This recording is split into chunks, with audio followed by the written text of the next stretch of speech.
summary circle of Signavio. It is a one view of how we can go from design to day one value, as I just said. Think of this is a Signavio operating system for process change. It's a one picture and 4 moves. It's a design, analyze, govern, automate, and finally roll out.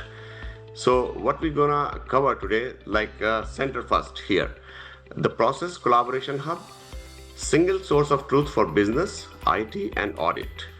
We can take a clockwise map or journey.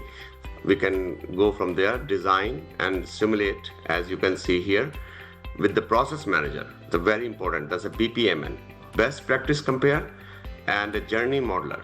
That's customer moments tied to processes.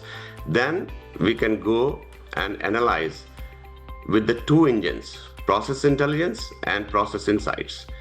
The process mining on real logs, and the process insights, what it does, SAP aware diagnostic for and quick wins. The next is execute, control, and process governance.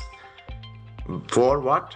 For approvals, risk controls, and the process automation is, the very important is no code workflows. That's a very important.